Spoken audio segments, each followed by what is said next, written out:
میرپور کے ایک چھوٹے سے گاؤں میں احمد صاحب اپنی کٹیا میں اکیلے رہتے تھے۔ ان کی ایک ہی ساتھی تھی اور وہ ان کی گائے تھی۔ ان کے پڑوسی سلیم میاں کا بکرا چوری ہو گیا تھا۔ ایک دن گائے چارہ کھا رہی تھی کہ اسے آواز آئی، بہن میں بھوکی ہوں، مجھے کھانا دے دو۔ گائے نے دیکھا کہ ایک بھیڑ کھڑی ہے اور اس کے چارے کی جانب آ رہی ہے۔ گائے زور سے بولی، ارے ارے رکو بہن جی، کون ہو تم اور تمہارا مالک کہاں ہے؟ بھیڑ نے کہا، میرا مالک مجھے مارتا تھا، میں اس سے بچ کے بھاگ آئی ہوں اور 2 دن سے مجھے کھانا نہیں ملا، اس لیے بہت بھوکی ہوں، خدا کے لیے کھانا دے دو، بہت دعائیں دوں گی۔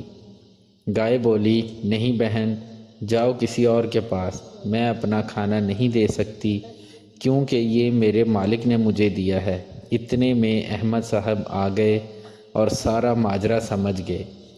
پھر بھیڑ کو بھی کھانے کے لیے چارہ دیا۔ وہ سوچ رہے تھے کہ رزق اللہ تعالیٰ نے اس کے لیے بھی لکھا ہوگا جبھی یہ یہاں آئی ہے۔ جب ہم کوئی بھی چیز جو اللہ تعالیٰ نے ہمیں عطا فرمائی ہے اس میں سے کسی مجبور کو بانٹتے ہیں تو اللہ تعالیٰ ہمیں اس سے زیادہ دیتے ہیں۔ اب گائے اور بھیڑ آپس میں دوست بن گئی تھیں۔